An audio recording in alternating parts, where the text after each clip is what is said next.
our thing is always to try to inspire and connect people who are just getting into it, bring them along the way, and then help to see where they fit in. Because herbs are huge. There's so much you can do: medicine making, gardening, botany. You can do. I'm a kind of jack of all trades, home herbalist. But some people just find that they geek out on one particular area or whatnot, and it's so vast. Welcome to the Herbalist Hour. This is where community gather, merging the power of people and the flowers, the sweet and the bitter to the salty, the sour. Umami, it's time for the Herbalist Hour. I just wanted to say that our good friend Emily Ruff up in Vermont in Montpelier, they just had big flooding and they can't do any of their classes this summer. And that's their income, and they're a nonprofit. And so if anyone watching this would like to help out, if you go to sagemountain.com, and that's of course started by Rosemary Gladstar, and she left it in the care of Emily Ruff, a wonderful, wonderful person, herbalist. You can click there and do a little donation to help them out, because they're just a great people, great organization. It's a United Plant Savers Sanctuary, so much there. And my heart, I saw those images coming in from Vermont, and I just thought of her right away, and she reached out and we're sharing. So just wanted to make sure we did a little shout out to help Sage Mountain. I appreciate you saying that. Yeah, actually, I was just emailing with Emily earlier today. We're going to share her little video that she created on the YouTube, the Herbal YouTube channel, along with publish the audio on the podcast. So hopefully it, brings out the message a little bit more. Yeah. Also, I believe Zach Wood's herb farm had some flooding as well. So maybe I want to say I just saw that as well. And we'll be sure to leave links to what you mentioned, John, in the show notes and the YouTube podcast description and whatnot. So along with efforts to help Zach Woods as well. So yeah, really appreciate you bringing that up. Zach Woods, run by Jeff and Melanie Carpenter, and two amazing people in the herbal community, Jeff, and they wrote a great book, and herbal cultivation, and huge contributors. So yeah. Well, yeah, thank you once again for bringing that up, and maybe we'll officially get going here. Yeah, let's officially get going. Awesome. Well, I want to say welcome to John Gallagher to the Herbalist Hour. John, this is the 50th episode of the Herbalist Hour. So excellent. Congratulations. Yeah, I really appreciate that. And I think it's kind of a fun full circle moment for me, because you've been very influential on my life and career with HerbMentor Radio. Oh yeah, absolutely. So it's really an honor to have you on to get to know you more. So yeah, just official welcome to the show. All right. It's amazing to be here. Mason, you and I have known each other a long time, over a decade or more, and from your days in Mountain Rose and hanging out so many times, and you're one of my favorite people. So it was it's an honor too, because I don't know if I've been on any herbal podcasts. So this is great. Yeah. Well, welcome. It's good to have you. I would like to get to know you a bit more. I know some of your story, but I'm curious, what was a young John like? What were you like as a kiddo? How young? We're talking, let's go 8. What were you like as an 8 to 12-year-old? So I grew up on the central Jersey Shore area in the 70s and 80s. My parents were city folk from Philadelphia area, so they didn't know much about connecting us to nature, things like taking us camping or gardening or anything like that. But we got our family had this house in a pretty rural-ish area at the time. A lot of woods around that I played around in. So, it's kind of one of those things where I was connecting to nature without, really knowing it, because I'd go out and always busy, always making forts, always biking around. And that's what people did before video games got too crazy. I mean, I did have a video game, the first ones that are on when I was 10 years old, but they were kind of like little blips going around your screen, and you get bored of it and want to go play outside. They weren't too I'm just really glad they don't have those games when I was a kid, the ones they have now, because I'd probably get all wrapped up in them. Let's see. It's interesting. I was a creative kid. I was always thinking of making stuff and doing all kinds of things.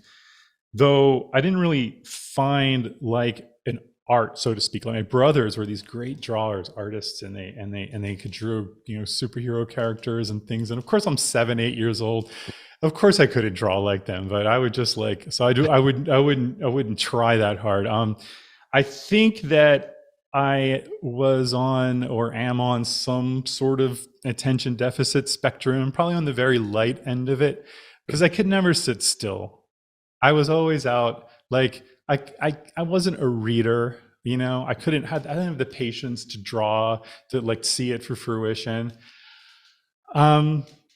And so when I was around like 11 or so, like the very first home computers were coming out, like you've heard of like Apple IIs and, Atari 800s. I had a Commodore 64s. I had an Atari 800. And what that did for me is it gave me a tremendous sense of focus. Like I could really like focus on something and get deep into it. And I did. Like, I think I was one of the first kids or people of my generation, I'm 53 now, back 40 something years ago, who had like a online service thing. They were called BBSs, bulletin board service or server systems, whatever. And, people will call in, but it was one at a time, and maybe you'd share like a game or something, like, download Pac-Man or whatever it was, at the time. And I just got really, really into that, and it enabled me, like I could wrap my head around a project. It's too bad, man, I never had a chance to like learn to do some skills with my hands. Like I think I would have been good like at cars or building things. But my dad just didn't do that, or he traveled a lot. He's always around. He's an amazing dad. But like, he just didn't have, like, he had 4 kids and he's, figuring all that out. And so I kind of just found computers on my own. And then, of course, like when I hit about 14 or so, 13, 14, I was like, I'm never going to get a girlfriend if I use computers, And on top of that, I was at an all boys school. It didn't really help my cause when I started. For high school anyway, not in grade school. And when I got to high school, I let go of computers. I tried sports, but I was never good at sports. I was like very extremely average. Like I wouldn't be responsible for the team losing, but I wouldn't also be responsible for the team winning. So like I was just kind of there on the field or the court. Sure. So the sports were so huge in my high school, and that was kind of a bummer because like, you're awkward, you're trying to, like make friends and stuff. And maybe in my second year, I got into theater. It wasn't a big stretch because my older brothers, who were also the artists, also did theater. And so I knew about it and stuff, but I just so I decided to do that. And then there again was something I could be creative around. Like, first I was on a stage and acting and whatnot, but eventually like I learned a lot about backstage and production and in running the marketing of the theater company and all these kinds of things. So, I really got into that, and that's kind of like, where the herbal part of things come in, actually, right from that story. But yeah, like I was pretty much doing like production and computers from a really, really young age. But I also really love music. And I listened to music did a lot of music production, and I was in, little bands and stuff. And I started playing guitar around 18, but I just was obsessed with, like, ever since I was 9 or 10 years old. I had an older brother like into music. I like actually Bruce Springsteen living down the street practically from me. So I was like a kid, I thought like everyone had a rock star down the street from there. And he actually still lives right around that same area right now. Like I used to actually, on the way to the baseball field, it wasn't his property back then, but his current property. It's owned by my brother's friend, and I used to like bike through that property to shortcut through to the baseball field all the time. So like, yeah. So it was a pretty cool life, I was very lucky. Great family, great place to grow up. Wouldn't change it. So, great family. I love that you brought up the Commodore 64. We actually had one as well. Yeah. And my brother's a super computer genius, and he used to make programs when he was a young child on the Commodore 64. So yeah, very fond memories of those good old days. But you said that kind of led you into, say, your passion for herbalism and living a more natural lifestyle. What was that transition like? Weird enough. Yeah, right. So how'd you plan that?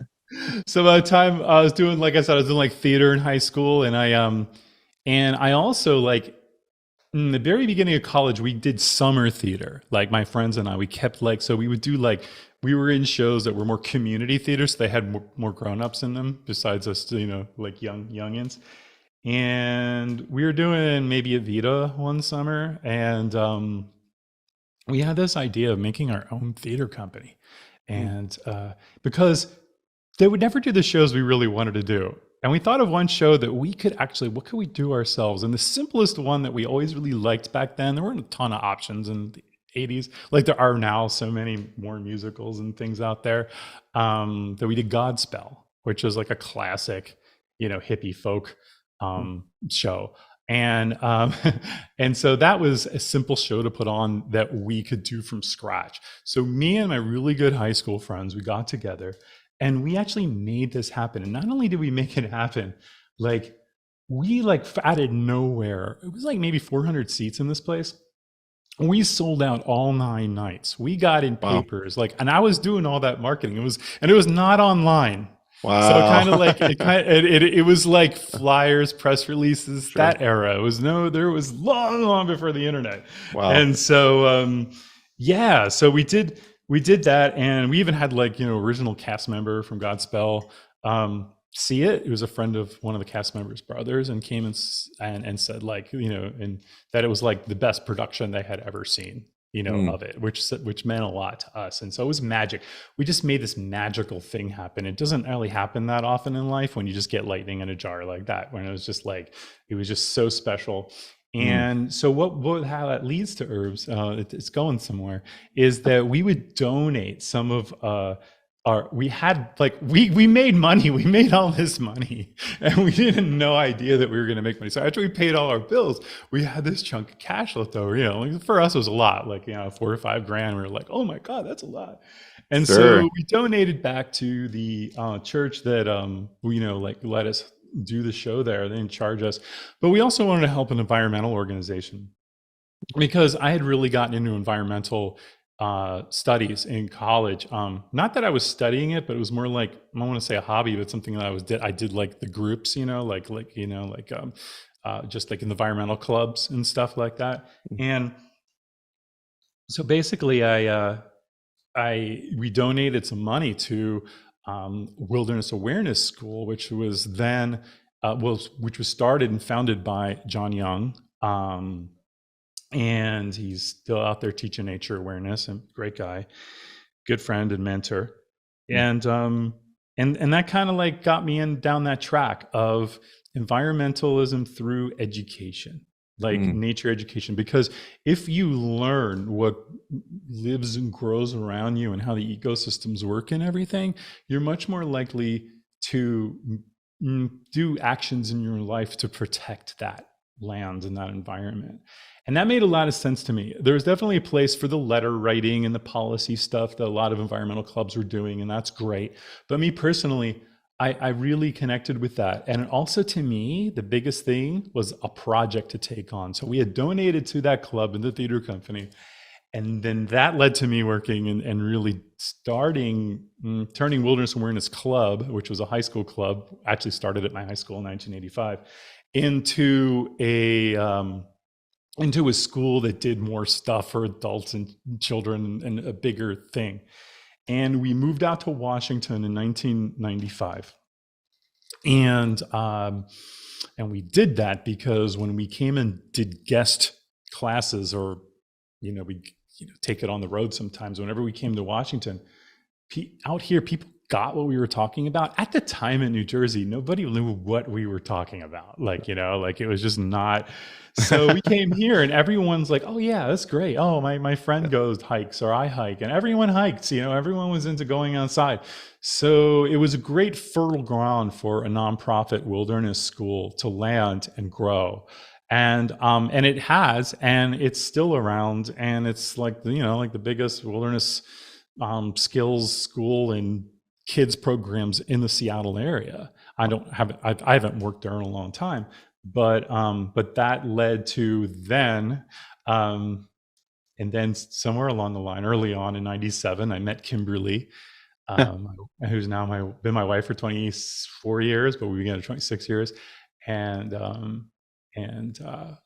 when we had Rowan, our first son, we have first child, we have a son and a daughter, Rowan and Haley, and he was born in '99, and between like all that experience I just said with the wilderness school and connecting to nature and learning about some basic stuff about plants and having this child, and I know, Mason, you probably have the same story. You're holding your daughter.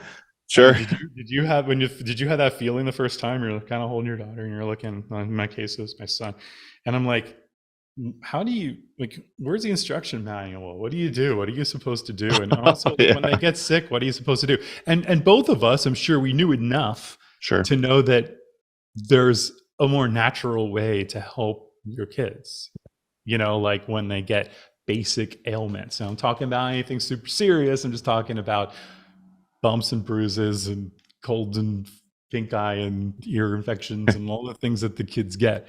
So then I started, I did that, led to herbs because then I signed up for my first classes. And, but yeah, it was a really roundabout way from all that stuff. And, like my favorite part about the wilderness school and everything was I got to create a school. Like, again, going back to the creative part of me, like I got to form this school with people, and it was really adventurous and really fun. And we were doing amazing work. Yeah. When you moved from Philadelphia to Washington, was that with your family or was that solo? So New Jersey. Oh, New Jersey. My parents were from Philly, but yeah, gotcha. all the Gallaghers, the distant relatives, are still there in that. That makes sense because the boss was in Jersey too. Yeah, that's right. That's right. We just call him Bruce Springsteen, the boss. Okay. A little like Yes, I know the locals work. No, sure. So when we moved, I came out with everyone. Actually everyone. I mean, it's a big school now, but there was just like 4 of us. Okay. And so we came out and landed in Washington, and I met Kimberly through Wilderness Awareness School community. Gotcha. Like, she was a teacher at a kind of a little sister school that did stuff with us. Gotcha. So that was with John Young, who have been some of your other say mentors in the herbal realm. Well, let's see. I had to like write down a few because I want to make sure I don't forget any. I don't really need to look. So the first classes that I took, let's see. Okay, so this is cool. You've interviewed Michael Pilarski, right? I did, yeah. Yeah. So I love that guy. Skeeter is like, he was like doing herbal festivals and whatnot since the early 70s in Washington, barter fairs, you name it. So the herbal fair, Northwest Herbal Fair was a well-established thing by 98. In the summer of 98, Kimberly and I went up to Bellingham where they first did it. And when I took classes there, and I met Erin Van Nee. And she is from Trillium Herbal Medicine. You can look her up. She teaches, I'm sure, still, and does stuff. And it was a handful of 1 day a week classes for like a couple of months. And that was awesome because I could learn a skill at a time. And let's say we made salves or tinctures or whatever 1 week, I could practice and whatnot before you go back and fill your head with more information. Sure. I could take notebooks and journals and things. I mean, you've done classes like that. Oh, yeah. And at the end of that was over.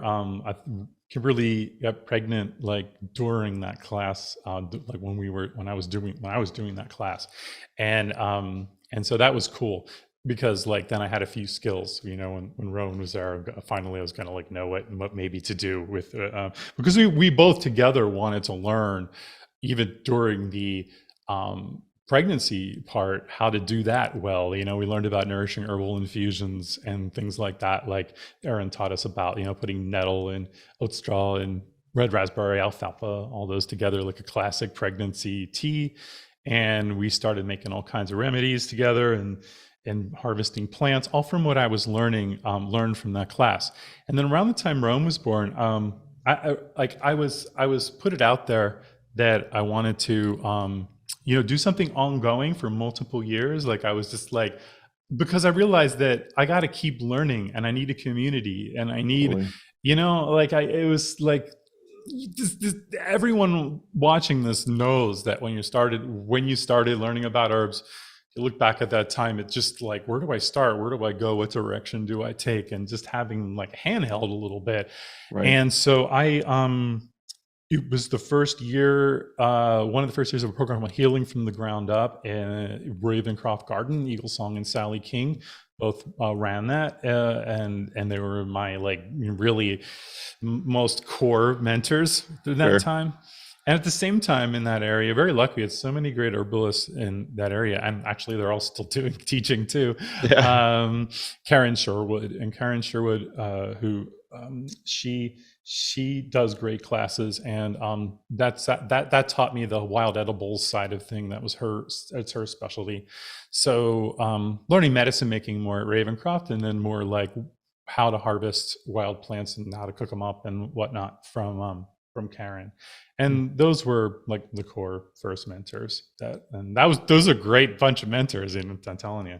Seriously. Probably the best mentoring experience was doing work trade, because I couldn't really afford the program I was in. So they did work trade with me. And was that with Eagle Song? With Eagle Song. And I got to spend, oh my God, years and day a week or whatever, like weeding Eagle Song's garden, and you know, in trade for the class. But Eagle Song would be hanging out doing it too, and would just so much just by hanging out with her, or be shoveling manure in the goat, you know, pen, and you know, and she'd be, you know, I think the foundation of the viewpoint of how what Learning Herbs is, and what we do, it comes kind of equally from all my experience with, you know, John Young and Wilderness School, but also herbally from Ravencroft and Eagle Song. Love that. I got to meet Eagle Song for the first time, which at an event that you were at, Rootstock. And I go up to Eagle Song's table. She's got this giant Ganoderma mushroom. Yeah. And she's like, all right, it's time for you to dance with the Rishi. She had me dancing with a Rishi at her table. It was pretty cool. Yeah, I really like Eagle Song, and I miss her. I haven't seen her in quite some time. So how did that transition over to starting Learning Herbs, which I want to say is what you're most known for? LearningHerbs.com. I guess, yeah, it's true. No, it's great to be known for something. Right? Yeah, even totally. If it's to like all the hippies watching this. Well, I used to be happy about that. That's an honor to like that. There's some people out there, right? Don't you like that when you go to an herbal conference or something? Some people are interested. Over and goes, hey, Mason, how you doing? And it feels really good to meet people that you're helping. Amen. Yeah. No, I used to be the Mountain Rose guy, so I like being known for herb rally too. Yeah, absolutely. Yeah. Let's see. Like, so at Wilderness Awareness School, and I was there. Well, actually, I just interviewed on our podcast Jason Knight, and Jason Knight teaches wilderness skills, but he had started within that school, an adult program. And he asked me to come and teach the herbal program because he knew I was taking all these apprenticeships and I knew some information. So maybe 6 times or so throughout that year of this 9-month program, adult program, like a September to May kind of a thing, whatever month that is. And I asked me to teach the herbal part, and I did that for like 6 years. And then, like, I was also at the same time in acupuncture school. I became, and still am, a licensed acupuncturist, 5-element. I do 5-element acupuncture. And gosh, it was such a bizarre thing, like, because I was thinking, like, how can I like, I have this day a week open, like, which was weird because I had 2 kids and I'm working and I'm going to school, and I'm like, that I could do some work. And I'm trying to figure out, what can I do a day a week? You know, like my friend offered me mowing lawns, but I'm really allergic to grass. So like that wasn't going to work. So at some point, like, I think it came to me in a dream or something, like the name LearningHerbs or something. Wow. And then I got up, and of course, the first thing you do is get the .com. Yeah. So I was great like, what's URL. that going to be? What's that going to be? Because remember, this is the internet before just blogs were just starting. There was no YouTube or iPhones or social media or Facebook or anything, right? There's none of this. So I had this idea for the herbal remedy kit, which is we still offer. And all this stuff you need to make a tincture and a salve in a box, you know, like I wanted to get people started. So I took that class, all those classes that I was teaching at the school, and I kind of put them all into the kit. You know, I was kind of thinking like I was teaching, and I didn't have internet at my house because there was just dial-up then. DSL was sort of maybe kind of like, I lived out in the woods, and so you'd dial up. And then there was a new thing called like Wi-Fi. And then I was like, oh my God, you don't even have to plug anything in, you know? But I also didn't have a laptop. Like I had like, so I had some things going against me. We lived in this tiny apartment. Like we were like, you know, going to the food bank for food and all this. And the reason is because I was so dedicated to that nonprofit that I helped start that I wasn't like going and getting a job even when I had kids. Like it was a job, but it wasn't like a job that paid. Like it was a nonprofit, you know. I was so committed to that mission, you know, and everything. And then I'm in acupuncture school because I'm thinking, oh, maybe that'll be what I do for a living, you know. Like I'll do that, and maybe then I can afford children. And so I went into wilderness awareness. Like I would go up at night, I would borrow a laptop, and I would go and I would sit outside. And it was a little bit after Haley was born too, 19 years ago, that maybe she'd be in the car seat at night if I maybe put her to sleep, get her to go to sleep. Sure. But I would just sit outside the library at night with my laptop open, borrowed laptop, because they were the only people anywhere around with Wi-Fi. And I pretty much created the kit and the the first versions of LearningHerbs, which you can see if you go to waybackmachine.org. Like you can type in learningherbs.com and see, like, go back to 2005 and see what. And I just did that the other day. I'm like, oh my Come God. a long way. I know. I've done that with Herb Rally too, and it's super embarrassing. And that's what they say: if you're not embarrassed by your first iteration, you're not right. Yeah. So and then 2005, January, I hit the upload button and put the site up. It wasn't really a button. You had to drag and drop all these things into FT. I know I'm not going to go there, but I knew how to do it. It was easy for me to figure out because of my childhood computer stuff and my focus. And I had a new project. It was exciting. Did a lot of graphic design work. I actually taught a graphic design class at a community college too for a couple of years. So I had like that, like design for hard good, like making like real products that you can hold in your hand. Totally. The website. But yeah, somebody once said like, yeah, I should make a website to sell this kit. I made the kit first, and then they were like, I'm like, oh, a website. That's interesting. So then LearningHerbs, and it just went from there. Yeah. So it was the kit first, and then so what was next then? Did you create some sort of educational product? Because that's, I want to say, what I'm most know at LearningHerbs for. The kit's an educational product, and I wanted to make product that was really fun for people that they can just go hands on, even though they were remote. I actually had kind of left out at Wilderness Awareness School. I actually created a home study program, and I didn't really know what I was doing in '92 or something when we started it, or '93, I don't know. And but we would type up lessons and print them out and go down to the copy place. I don't even think there was Kinko's quite yet. I don't think there was Kinko's. We go there, and we'd copy them and then mail the lessons out, and people would mail them back. Wow. And I created like a database on the little Macs with the little black and white screens. And, it was before we knew what email was. I think I got our first email address at that time. So I've been doing education not online education since the early 90s. So it's been over 30 years I've been doing it. Wow.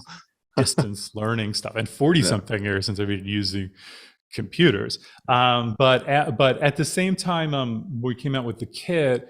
We were doing a monthly blog post. They didn't call them blog posts because we didn't know that word yet. Yeah. But we were putting up, like we were doing that. Excuse me if there's a car and the alarm in the background, because we're in a town here, and in Fort Townsend, and in tourist season, those car alarms, and I'm talking because maybe this will just go away at some point, but I'll just keep talking. Can you hear it? Can you hear that?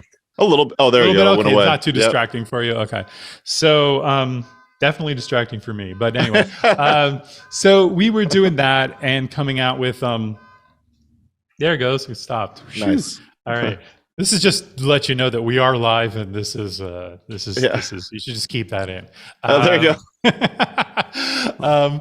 And so we were doing that, and it was just part time, right? Because I'm in acupuncture school, and I only had like it was amazing if we could sell like 10 kits a month. I'd be like, "Do we sell one? Did we sell one?" You're always looking to see if you sold one. For the first couple of years, it was just me, of course, doing everything, putting it all together. Kimberly, I'm going to say Kimberly helped me with that too. Kimberly wrote a lot of the blog posts. And so the magic came one night when Kimberly was out doing this workshop series. And there were a lot of nights when Rowan and I, when he was around 4 or something, that I was hanging out with Rowan at night just by myself. And so he's about that age where I start taking like board games out and things and trying. And I always put those hippie board games. Sorry, I don't mean it. You can make fun of hippies if you are one. Exactly. I'm the same way. I say it liberally too, because I'm a hippie. It's all good. Absolutely. Yeah. I'd have longer hair if I could. Yes, me too. Yeah. But it's mine all went away. About headphones is they cover the bald spot up. Exactly.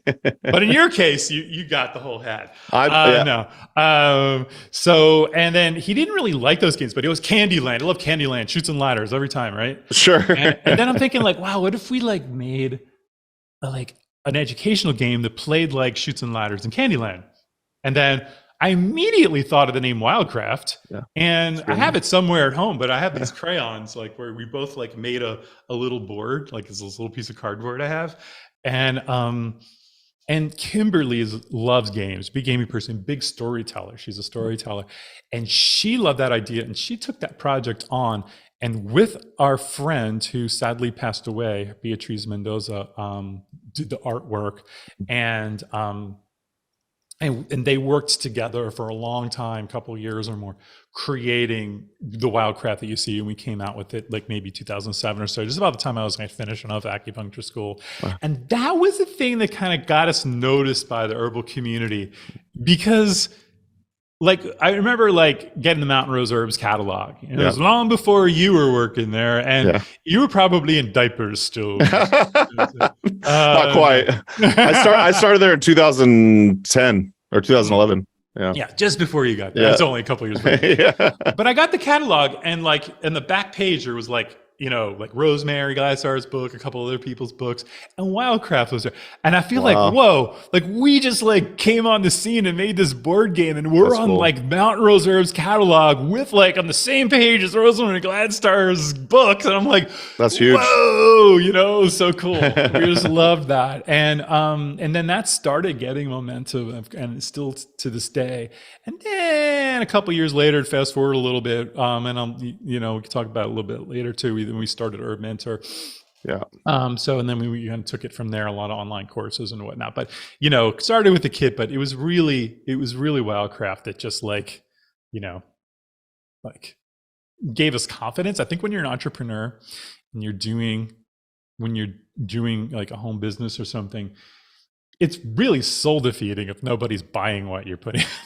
Totally. And so like people, you probably invested a lot of money in it too, I would imagine. Yeah. So what happened was really interesting. We didn't have the money for that, right? We wouldn't have had the money for that. But Kimberly's, sadly, Kimberly's grandmother had passed away, and there was like this, small inheritance, maybe 20,000 or 25,000 that she left to her grandkids. Wow. And that was exactly how much the games cost, to the art and to get them produced. And that's like, we couldn't or even have done it if it wasn't for that. Oh, Actually, wow. we didn't even think of the money part. We were just making the game like with index cards and cutouts and things and making the art. And later we went, oh yeah, we got to make these. It's kind of like when we lived in an RV and had our son Rowan, and like we had him at our friend's house because we couldn't have a baby in an RV. Never birthing center or hospital never like crossed our mind. Right. And then we bring Rowan home and we're like, I think this RV is too small for a kid. And then we like, moved into it. Kimberly and I have some stories. And ironically, my son's initials are RV. Isn't that weird? Oh, that is not planned. I didn't even realize that till he was like 15 years old. I'm like, your initials are RV. We lived in an RV when you were born. That's cool. You seem like the type of guy that gets really excited about an idea and then just kind of moves forward on it. Yeah. Yeah. Yeah. I like that about you. It goes back to your first question. Like, yeah, I would just be like, go build that fort, go do this, like squirrel. Like, I'd be like, thank God for audiobooks. That's how people demand come out books, I can listen to them. And I can, but life of me can't sit and read for very long. It's just, I've been kind of in the same boat, I'm not doing audiobooks. It's just like, I don't know. Yeah. I don't know. It's like, there's no point in getting like diagnosed or whatever at this point in my life. Right. You seem to have done pretty well. I'd say. It's kind of pointless at this point, but it's just that go ahead. Sorry. Well, no, it's all good. I would like to, hear more about HerbMentor, but maybe before we get into that, do you have any, say, just general business advice for the herbal entrepreneur, if you will? Yeah, I do. I do. And so, with the kit, like when I was making the kit and I was just kind of like, I'm just going to like sell a few of these a month. And back to that day a week I had open, it was like, I'm going to like, it would be great if I could make $100 a month, because that's, or maybe $200 a month, because that's maybe what I would get mowing those lawns, right. Really cool. So I'm thinking that. And then there was a marketing, like advisor at the school Wilderness Learning School had all these, like a board of trustees or whatever. And I was talking to him and he's like, oh, that's an interesting idea. So you're going to start a business. And I'm like, wait, what? That sounds scary. That sounds hard. I'm not starting a business. I'm just going to sell a product and sell some of them and make some money. He's like, that's a business. So first thing I was like, okay. That's funny. And he had like a bank account, and I went and got the bank account. I have no business experience in training. I took like one little intro business school class in college. The only thing I remember from that whole class, which was the best advice, which is maybe 2 pieces of advice I'll give, that the first thing he said was, "Do you know what the most important thing in business is?" And everyone's raising their hand. One of those big, typical, huge college like lecture halls in Indiana, and everyone's like, money, this, that, whatever. And he's like, no. Communication. That's the most important part. I'm like, oh yeah, you're right. Anyway, didn't have any business skills and got the bank account. My friend helped me set up like QuickBooks. All right, that was around, and just to keep track. And I could do that level of it. But in time, as things happened and Learning Herbs grew, I was able to get help for the things that I was going to. In fact, my accountant had an intervention with me to say, John, stop doing your own books. Don't do anything to do with money and deadlines and taxes. You can't do this anymore. You're just not good at it. And I was just like, he's a nice guy, very truthful. I got help. I did get help. I got help during my business intervention. But my point is, why I'm telling you that story, is that if you are like me, a person who would rather click around on a computer and make stuff, or make stuff with your hands, or go out and make herbal remedies, and you have a beautiful idea and you make these great salves and you make lotions and tinctures, or you have an amazing green thumb and you have these beautiful flowers that you grow, or herbs that whatever it is, don't let the fact that you may not be good at numbers and business stop you, because there's always someone in the community. There are resources, like we have a little co-working place, or the Chamber of Commerce. I see sometimes like, intro to business workshop. People might, or online, of course, you can learn lots. But I would go with local, because online can get really overwhelming when you're starting out and that stuff, if you can. But just my point is, just don't let anything like that stop that. Stop you from making your idea, your dream possible. Because it's not hard. Like, business plan, okay, that sounds scary, but it's not really. I didn't make a business plan. I haven't even made a resume yet. Like, I'm 53 and I don't even, my son's like showing me his resume. I'm like, oh, yeah, I don't have one of those. I made one of those. I went right from college to like the wilderness school to like coming out here and starting learning herbs in an acupuncture practice. I just like didn't need it. Yeah. So if I'm understanding part of your business advice, does any of that have to do with, say, hiring, like your weaknesses, or you're saying also learn the skills you need to do the various tasks in your own business? Oh, I think that oftentimes people, and it's a little bit dangerous these days, because you see websites like mine or yours, or our good friend Rosalie, or you see like these things, and you can get intimidated if that's what you want to do, like online education. Or you might see, like, go to a health food store or a farmer's market and see something being sold that you can't let that stop you from just bringing your voice and vision out. And I believe in starting really small. So let's say you were like doing our business, right? Like our businesses, I would just do free, like as much free stuff as you can. Use PayPal to take the money. Use a free blog software, use anything free until you actually start, before you start, motorcycles. Yeah, wow. There's probably like a whole bunch of Harleys going by along the main street. I love being downtown and seeing the water out there and stuff, but it can get a little noisy. Totally. No worries. But as I was saying, free stuff is good. And then I think like when it's time to take on a team member, in my case, like in the online world, it was like, they called them virtual assistants, someone to maybe help with you with your email or get back to some customer service emails, things like that. You take on a team member and then you learn about that. I'm just, because the way I am, I learn as I go along. Yeah. And some people like to absorb and see everything and have the whole plan before they do anything. And, somebody said, or I don't know who, like perfect is the enemy of done or whatever, or something like that. And it's just like, just like do it and get something up and take it one little step at a time. It doesn't have to be perfect, and when it's time for team and whatnot, you can't take on team people until you have the money to pay them anyway. So let's worry about that later.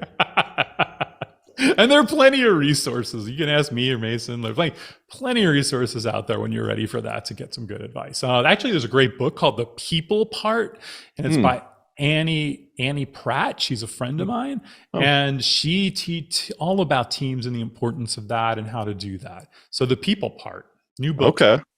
I will check that out. Hay House Publishers, who's published our 3 books. Really? Okay. Is that how you met her? Yes, okay. I am in a online entrepreneur group. I have like a mastermind group, and I really recommend that too. Like, if you could find people similar to what you're doing, or maybe the same level of marketing, but not in the same niche or whatever. I've been doing this for 13 years. I've been in that group, and Annie's part of that. And that's how I met folks at Hay House and got to be published by them and stuff. I've always been curious, how would one go about seeking out a mentorship group, or not a mentorship, but a mastermind group? Because I've heard of these throughout the years. And I have, like, say, over the years, I've had like accountability buddies is what we call them, to stay accountable to various projects and whatnot. But how does one go about getting a mastermind, and how often do you all meet? That's a really good question. So the way it happened for me, so what I would recommend is that when Wildcraft came out, I had the story is I had like 1,500 board games that they were like delivered. They were delivered by, again, not thinking it through, which is my way of doing it. I had this semi come down the street, like, so confused, like where's the loading dock? Right, right. And he pulled up in the cul-de-sac. I didn't have obviously loading dock, so I got like some of the neighborhood kids, like the babysitter's brother, and he got kids together, and they're unloading the boxes into the garage, all the way down the hallway. My whole downstairs was filled with boxes, and Wow. what would you do in that situation? Freak out. Yeah. And so I put an email out to my Learning Herbs community that was like maybe 1,500 people on the mailing list at the time, back in 2007 or whatever. Yeah. And I said, hey, I've got this board game, and like 12 people bought it. And I was like, shoot. Yeah. How am I going to do this? So I Google how to launch a product, and because Google's around, Google's new. And, and then this thing called Product Launch Formula popped up by Jeff Walker. He has a book called Launch. So you don't have to buy his product. You can actually first, you can go get another great book, Launch by Jeff Walker, mentor of mine in that. And he's the one who runs that mastermind group. And so not that you have to join that group, but what I say is sometimes when you do a core level program, like a product launch formula or whatever, you meet people. Okay. And when you have a connection with people, like you can then ask, like, who wants to make a mastermind group? So I know people who have joined official ones from like business and marketing people, and those are pretty expensive usually, and not a great place to start. Again, don't spend it until you have it.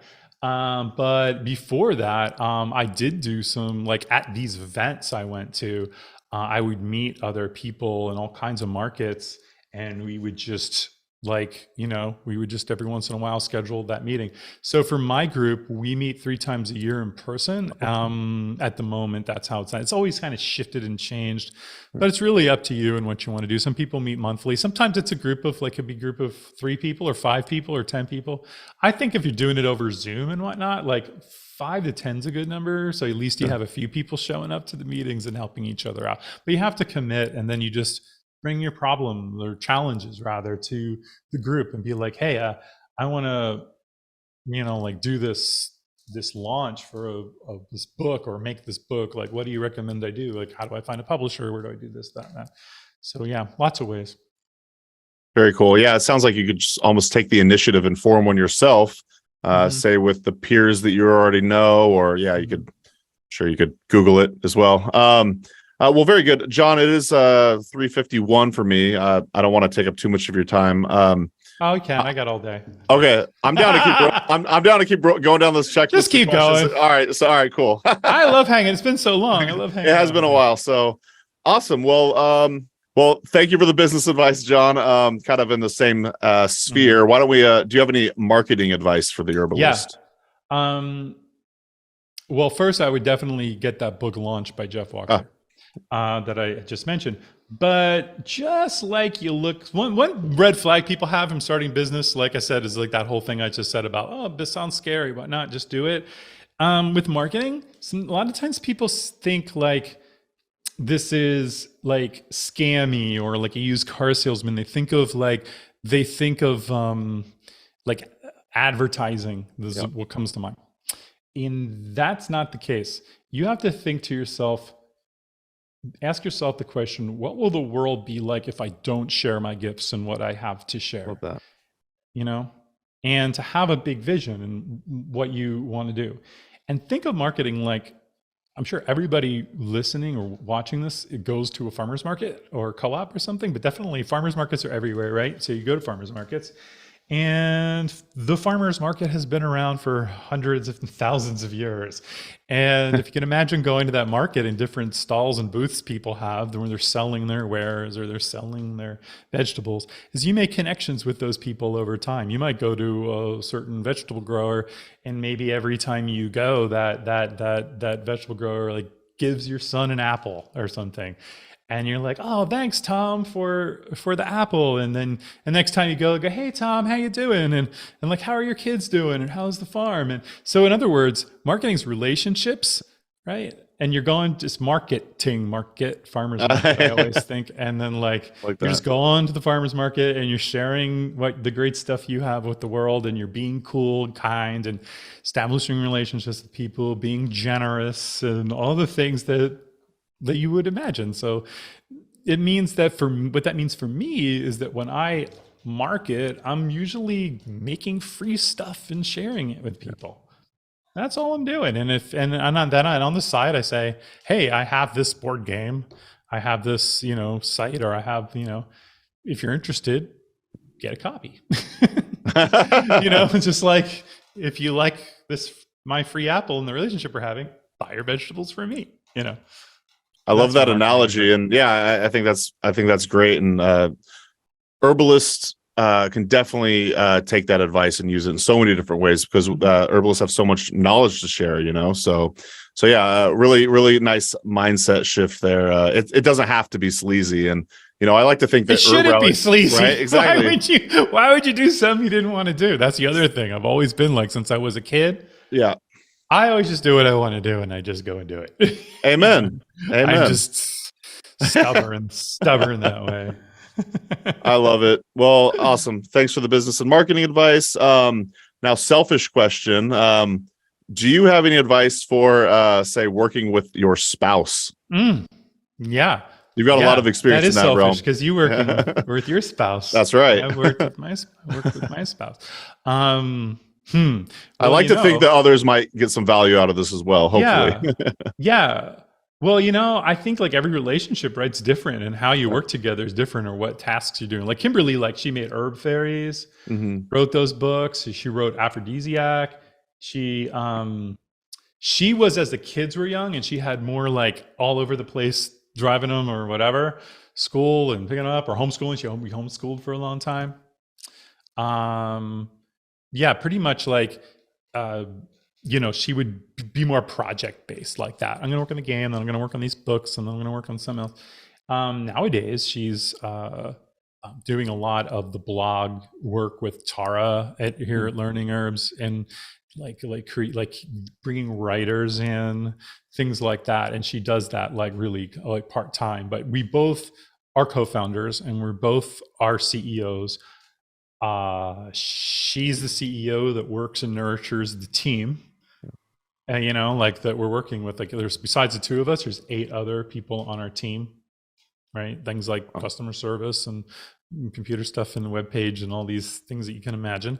Yeah. And that we need, and I kind of look outward and just think like, oh, what are we going to do next? Or what project are we going to do next? Or how are we going to do this, promotion? And so we found our way of working with each other. But you'll find that when you go and like say that Annie Pratt book, the people part, like you're going to find that like there's a lot about working with team that's just relationship work. Like if you're working with a team, it's a relationship, and with your spouse, it's a relationship. So like it's interesting how like a lot of that advice crosses over. So if you're in like marriage counseling, then like probably like a lot of that information will work for how you work with your team. So good point. Yeah, and it goes back to what I said, like remember that word that professor said that first day, what's the most important thing in business? Communication. Yeah. So it's really about communication. Yeah. I love that. Yeah. We're constantly working on that, both inside and outside of the business. So yeah, you can never communicate enough or clearly enough. And I also like, it's weird, like, because, I started, I was interested in plants before I had children, like I said before, but I didn't really do it until I had kids, and that was like my, like kick in the butt to go out and find a workshop. Also, there weren't like plant workshop stuff on the East Coast at the time that I could find anyway in New Jersey, right? And there were a ton out here. So yeah, sure, I'm going to do this. But when our children were involved, wildcraft, herb fairies, like our core like products we're known most for. So we kind of think of LearningHerbs as like our third child in a way. So, and we're empty nesters now. Like our kids don't live at home, and Haley's in college, and Rowan's lives in Seattle doing doing his thing. He's 24, almost 25. Wow, that's crazy. And so, we're home, and I always usually hold this thing. Rowan made this in glass blowing class, I think, when he was like 8 years old or something. So we just think of it as our third child, and so these days, instead of talking a lot about like what we should do for the kids, we'll talk at home about what we should do at learning and stuff. But yeah, you can't let it rule your whole part of your life. You definitely have to take a lot of breaks and make sure you go have fun. Yeah. Yeah, Amanda's made weekends mandatory now, taking weekends off, and hopefully during the off time, I'm not constantly bringing up Herb Rally stuff, because I have a tendency to do that because I'm so passionate about it. She is too, but yeah, I just constantly think of these ideas and constantly bringing them up. But yes, it's important to have the separation. And awesome. Well, thanks for sharing that. I was talking to you pre-call about this segment we've got called Giving Flowers. And this is a segment where I allow the guest an opportunity to publicly thank someone that's been helpful in their life or their herbal journey, or both. And I was just curious if anyone comes to mind. If I say, John, who would you like to give your flowers to? Is there anyone that you'd like to? Oh God, there'd be so many people. Right. I mean, like Eagle Song Sally, Karen, Aaron, I mentioned before, my family, Rosalie Delafore, because we worked together for so long, and she's such a passionate herbalist, and that was an honor. And a lot of herbalists early on at Learning Herbs, like, that really helped us was like, really like were really kind, or like Cheryl Tilner like helped us like on our first like time, like when I wanted to make a HerbMentor. Yeah. And she was like, sure, film it at my conference. Cool. Skeeter, I talked about Skeeter before. Jim McDonald, Rosemary Glasstar, Seventh Song, KP Tulsa, Thomas Easley. Too many. Sean Donnell, Mountain Rose. Yeah. Yeah. Shout out, Sean. I got too many. You got too many people that are, That's fair. Many more. Yep. Many more to come, I'm sure. So right on. Well, thank you. So speaking of flowers, are there any plants that are particularly are you enthusiastic about currently? Well, I'm going to say that my all-time plant that will always bring up is dandelion. It's in our logo. And the reason is because dandelions are like this poster child for the herbicide companies. Yes. And the reason why I got into environmental stuff is because I went home one time after college, and I noticed that I couldn't hear the frogs anymore, and the salamanders, and I didn't find the salamanders under the logs like I used to as a kid, and the turtles and all the things that were rich in biodiversity, and the birds weren't there as much. And I realized that, I'm here in this suburban area, and all these people were using Chemlon over the years, right? And all these Monsanto, whatever, Roundup, they always use that. Like, you always see the commercial every spring, you have that dandelion, like, oh, what a beautiful dandelion. And then all of a sudden this this spray bottle comes up into the commercial and sprays it and kills it and withers. And it's just like, oh my God, why are you doing this to this incredible medicine? This medicine that is actually can heal the damage that those poisons will do. So we all know about dandelion and its many gifts and ultimate survival plant. And that's why I always like the dandelion's my main thing. And, get those seeds and you blow the seeds and so I'm always envisioning the seeds of Learning Herbs going out and, landing somewhere, and I never know where they land. Somebody like, That's beautiful. And I got to say, I said earlier, you've been very influential on my work. And I don't know if you know this or not, but the dandelion's also in the Herb Rally logo. I don't want to say it's specifically us copying you or something. It was also, I call it my gateway herb. It was the first herb that I was like, holy shit, you could eat the leaves of this wild plant, this very common wild plant. And I've been very influenced by dandelion as well. And it just so happens it's also in our logo. But I also wanted to say during our RV trips with Amanda, we stopped at this one RV park, and by the looks of it, this lady was temporarily living there, and they were using Roundup on the dandelions in their RV plot. And it was very bizarre to see someone using Roundup on a plot of land that they're not even going to be living in. So they're just poisoning the earth and the dandelion for no reason. I got poisoned. I'm on a roll right now. So I wanted to say, when I originally brought up the whole giving flowers segment to you, Mm-hmm. I actually wanted to, I got so excited about talking about this other stuff. I forgot to say, I wanted to give you flowers, John, because as I was alluding to in the beginning, yeah, you've like, I want to say, I don't know when you started HerbMentor Radio, but that was really when I first started becoming super gung-ho about 2007 or 8 or something. Okay, yeah, I probably started listening to it in maybe 2009 then. I was I want to say an early member, and it wasn't even on the podcast platforms at the time, I don't think. I think it was only in the member area. I didn't really know what a podcast meant. Sure. Like, like I just put the audio file in herbmentor.com. But I just and I was like, oh, I should Well, put this it was cool though. It was cool. It was like a fun member perk, and yeah, those were very influential to me because I feel like I met, I want to say like 60 of the herbalists in the community or something like that. And I think I just started becoming, the events person for Mountain Rose shortly after that. And I felt when I would go to conferences, I felt like I already knew a lot of these people. And that's, thanks to you. And I remember meeting you at the International Herb Symposium and be like, I kind of feel like I already know you and stuff like that. So. Thank you. Thank you. You're welcome. So yeah, I'll give my flowers to you. We also, so you and I had a pretty decently long chat. I want to say a few months back, maybe maybe it was even 8 months ago. But during our phone call, we talked a little. It was kind of about Herb Rally starting a membership site, and you were just so kind and supportive about the whole thing. And you were talking about competition versus cooperation in the herbal community. And I was just curious if you had any thoughts about that. Yeah, I do. I think. And just like Herbal Schoolhouse, HerbMentor is our LearningHerbs' membership site, and it's been around, I don't know, like 17 years or something. Wow. Still going. That's wild. So cool. And I think like, when I was a kid, like I wasn't competitive. Like I'd always like, if I was better at basketball than the person I was playing, I would just let the person win because it was more important to them. Like, I don't know, I really don't care. Yeah. I don't have anything to prove or win. Like, sure.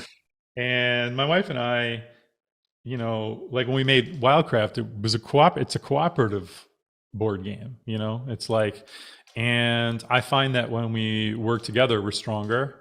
And we're trying to train herbalists here. Like we need more herbalists. like here. What's competition going to do? Like, there's plenty of room and whatever for everyone. I mean, like you could walk down I remember going to a street in Seattle, and there was like the whole street seemed like it was nothing but like a street of massage therapist office. I'm like, wow, there's a lot of massage therapists on the street. And I'm like, but like the thing is like only so many people go to each person, right? They find their therapist, just like everyone finds their teacher and their mentors. There's so like a big part of LearningHerbs and HerbMentor, especially HerbMentor, has been like in the podcast, was to make connections with people. Like if you're listening to my podcast, I want you to meet this herbalist and go learn with them. Maybe they run a school. Maybe this is your mentor. Maybe this is a person that you can buy their book and learn from.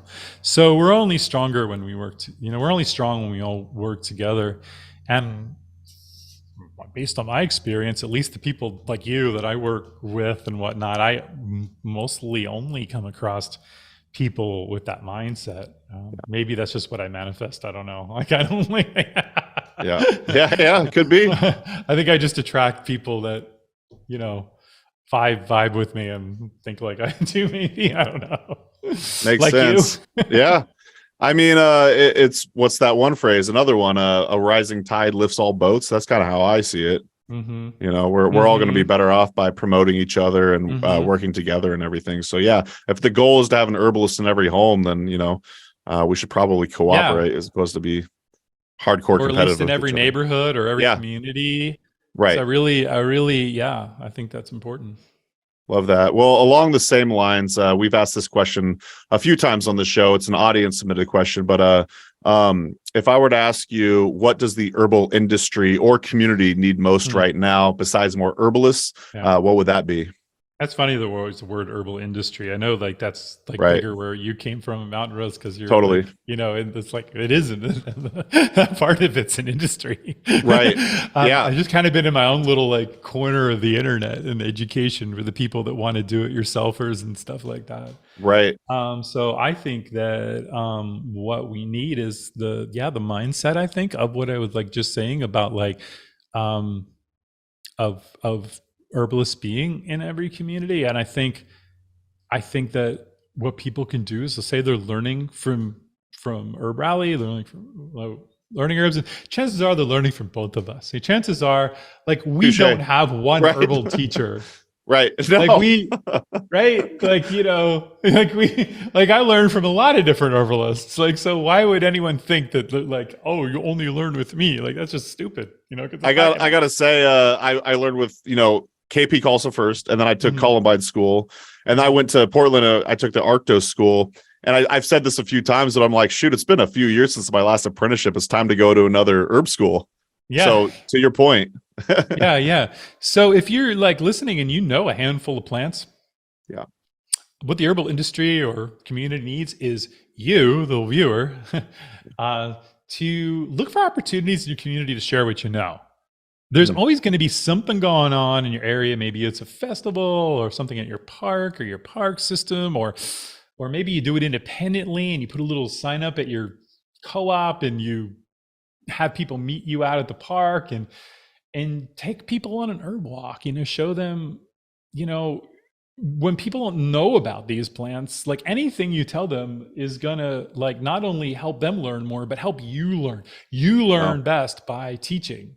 Yeah. So teach or get out there or share with your friends. And like when I did that and I went out to, eventually I taught at Skeeter's thing, and I've taught at herb conferences, and I've done things at parks and whatnot. And I liked when I did that, it gave me an opportunity or a talk. Like I did talks at REI, like in Seattle. Like I would go to the flagship store down there and talk, do like, slideshow presentations and things. And it got me learning, like by teaching. So that's like really important. So I think we need more people. It needs more people out there sharing, I love that. It's the spirit of herbalism, really. And it also needs people getting a whole bunch of dandelion seeds and driving by all the lawns that look perfect and onto those yards.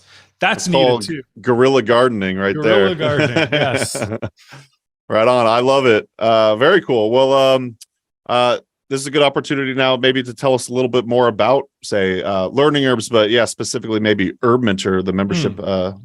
So people may not, it always confused people over the years. So Learning Herbs is our company, and we have things like our kit and our board game and books and things, all these like things that are behind me that are on learningherbs.com. But we have a subscription, just like Herb Rally has Herbal Schoolhouse, Learning Herbs has HerbMentor. And so HerbMentor is our membership site and community, and it has lots of courses and videos and monographs and a forum community, and and all that. And so that's so you can find out about it all on Learning Herbs. Yeah, very good. Yeah, cool. That's the difference. I love it. It's not too. So Learning Herbs is the parent company essentially. Well, it's the company. It's not even a parent company. It's not even Mentor is just as a product that we do, just like we have the board game. There's no wholly owned subsidiaries of Learning Herbs, or for the other way around. Oh, thank goodness for that. It's not that complicated. It's just really me and a few people. Like I'm overly confusing it here. All right. Well, very good. Awesome. So, kind of in a non-herbal question, but what's something that you like to do totally outside of the realm of, say, herbalism? But I'm also going to throw in, like, say, business and all that stuff as well. What do you like to do? Just a random hobby. This is stuff I've been thinking about a lot as I've gone into my empty nester years. Yeah, I have more time for things. But I used to play a lot of music, and so my daughter, she goes to Oregon State, and she was passing through on her way to a job in Idaho. She's actually like herding cattle this summer in Idaho on an organic farm. Wow. She does. They grew up so fast. Yeah. She's always her hobby. She's a horse person, and so she like this person hurt themselves at this farm, and the first day on the job they had her out like herding a cow. Wow. Really like, you're what, honey? Oh. No, but she came and she's been singing a lot, and she's like, get the guitar out, Dad, let's sing a few songs. And so cool. Yeah, and she plays a little guitar, grew up playing piano. So I'm kind of like, yeah, I'm thinking about actually I've taken it out and playing some tunes, so music. Yeah. Love it. Awesome. Are you would you identify as like an audiophile? Do you? Yeah. Yeah. Well, I mean, not to like, like big time audiophile, right? But yeah. I am auditory, like, yeah, for sure. Like I notice, like, I'll obsess over the audio in something, and I'll just like, that's why we're here with our good microphones. Right.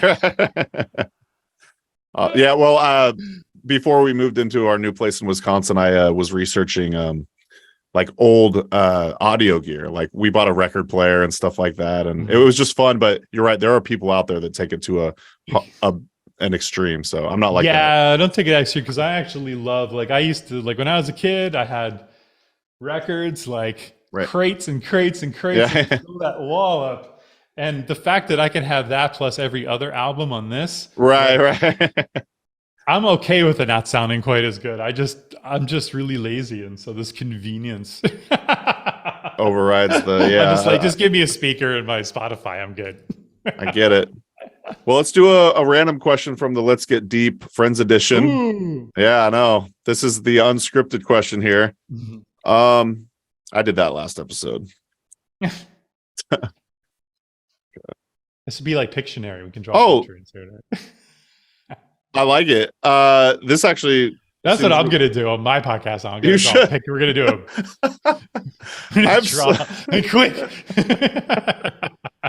I have so many random ideas. Like this is so dumb, but it's fun. You get to know the person. It's great. It's random.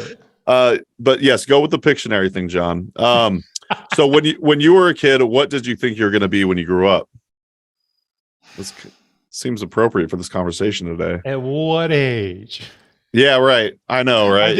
I think like on that 8 to 12 or 8 to 9, I was like all about baseball. Then I wanted to be a rock star. Right. And then I realized that probably wasn't going to happen. And kind of at the end of college, I was like I went to college for television radio production in Indiana. That was my degree. Oh, wow. I was going to do that, and in a way I did eventually, because I did videos and stuff, of course, but we didn't know about the internet at the time, and so I kind of was like, yeah, I'm going to go do this wilderness school thing because that sounds cool. I'm going to say that, like, in seriousness, I never had clarity. And I just kind of winged it, and I did everything I told you in this episode, and it just turned out. And what's cool about that is I can look back at every job I've had, hobby, whatever, from, theater, whatnot, all the way through. And it all like adds up to what I get to. And I think that's the coolest thing. And that's what I'm so grateful for in my life, that not only do I get to help people, but I get to do something that uses like all the skills I've developed over the year. Because here's going back to wrapping it back around to childhood. Sure. When I was 9 years old, I got my first job. And that was really good for a kid with, attention deficit sort of issues or whatever. I like the way the attention deficit just means like, I can't pay attention. Like I'd always get in trouble with the teachers. Like, John, my mom would come in and be like, Johnny's staring out the window a lot. My mom would call me Johnny. And it's just kind of like, yep, John's staring out the window, imagining something. But no, I was 9 years old, and I delivered newspapers. And for a lot of years, until I handed the route over to my sister when she was a teenager. And what's a newspaper? It's a subscription. It's like a membership site for paper. I was doing this since I was 9 years old. And I was going door to door every Friday, collecting a couple bucks or $1.70 for a week of each person every week, and they get the 30-cent tip or something, and you get my $2. And that's what's really interesting, is that, like, looking back again, I was even doing what I'm doing now, and I was 9 years old in 1979, which was like 44 years ago. Nothing's changed. It all makes sense. It all makes sense to me. Yeah. Very cool. I love it. Yeah, I could totally see the whole story come together for you. It all makes sense to me. Any fun or interesting projects Learning Herbs has coming up that you want to promote, or? Well, I would just say, while you're listening to this podcast, if you are on a podcast app, go look for HerbMentor Radio and subscribe to ours too. Yeah, there you go. The easiest thing. But we have we got a cool new thing we're working on. Like a little deck of flashcards for HerbMentor members. Those are coming out, I think, nice. in the fall. Just for people who are HerbMentor members, it kind of goes in with the site and website. We're working on that. We're excited about that. That's fun. If you want to go, but if you go on to Learning Herbs and check it out, and if you like what you see, and sign up for something for free and take it from there, we'll tell you about everything. Very cool. Well, I'll second the podcast, HerbMentor Radio, and I want to say you hosted it again. Way back in 2007. So all the old episodes are up, and you've been doing new episodes. I want to say once a month with co-host Tara. Tara Ruth. Tara Ruth, and the thing is, I did it for 7 years on HerbMentor, and then I got really busy with making courses like this. Thing I didn't mention for a long time. We did just sold online courses, which we really don't do for the most part anymore, but we did for a long time. And I got so busy. Talking about business, stuff is that I couldn't handle doing everything anymore. So I kind of let the podcast go, even though it was my favorite part. And I was kind of wanted to do it again. And wasn't quite ready to do it. And I met Tara Ruth, and she started doing social media with us, and we were just like, let's do this again. And so we do an interview a month, and we do some other features on there too. Yeah. Well, you have great guests. I want to say the last episode I listened to was maybe a month or so ago. Susan Leopold and Rosemary Gladstar, for instance. So great guests. Well, why don't we wrap up? Maybe we borderline covered it, but what's your big why, or what's the mission of Learning Herbs, if you will, however you want to take that question? Our mission is just to make herbalism, healing herbs accessible to everyone. That's our simple big why. And our thing is always to try to inspire and connect people who are just getting into it, bring them along the way, and then help to see where they fit in, because herbs are huge. There's so much you can do: medicine making, gardening, botany. You can do I'm a kind of jack of all trades home herbalist, but some people just find that they geek out on one particular area or whatnot, and it's so vast. And I think by listening to podcasts like ours, or joining this herbal schoolhouse, or checking out Learning Herbs, things like that, you can kind of find your way to what your calling in all this is. Because it could be anything from, I just simply want to learn how to use these, few herbs, and wow, I can use the oregano, lavender, and sage and stuff that I was growing before for my meals. Oh wait, food is medicine? I can just use those herbs. I mean, seriously, you can just learn 4 herbs from your garden and do 300 things with those 4 herbs. That's amazing. Or you might be somebody who just goes deep and finds themselves we've had HerbMentor members start companies doing herbal remedies.